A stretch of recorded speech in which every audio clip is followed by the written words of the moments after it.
రేవంత్ రెడ్డి గారు ఏ విధంగా అయితే తెలంగాణలో దూసుకుపోతున్నారో, ఒక నగరాన్ని డెవలప్మెంట్ చేసేదానికి, ఒక తెలంగాణని అభివృద్ధి చేసేదానికి బీజేపీ ప్రభుత్వం కానీ, అక్కడున్న టీఆర్ఎస్ కానీ ప్రతి ఒక్కరూ రండి, అందరూ కలిసి కట్టుగా ఒక నిర్ణయాలు ఇవ్వండి, నేను అభివృద్ధి చేసేదానికి అందరూ పాలుపంచుకోండి అని చెప్పినట్లుగా ఆంధ్రప్రదేశ్ని అభివృద్ధి చేసి చూపిస్తామండి.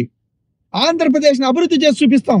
ఒక నగరాన్ని 5 ఏళ్ళు ఒక ప్రభుత్వం గ్రాఫిక్స్ పరిమితం చేస్తే, 5 ఏళ్ళు ఇంకో ప్రభుత్వం 3 రాజధానులు 4 రాజధానులు అనుకుంటా నాటకాలు వేసుకొని 10 సంవత్సరాలు నిర్వీర్యం చేసేసినారండి ఆంధ్ర రాష్ట్రాన్ని.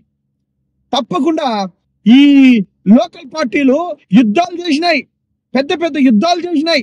ఓ హమ్ లడేంగే జీత్నే తక్ లడేంగే పవన్ కళ్యాణ్ గారు ఊగిపోతారు మొత్తం సభల్లో. హమ్ లడేంగే అని చెప్పని.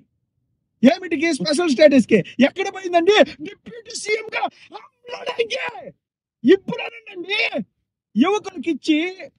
యువకులకి ఈ నినాదాన్ని ఇచ్చి డిప్యూటీ సీఎం గా మీరు తీసుకొని హమ్ లడేంగే. ఎక్కడ పోయిందండి హమ్ లడేంగే?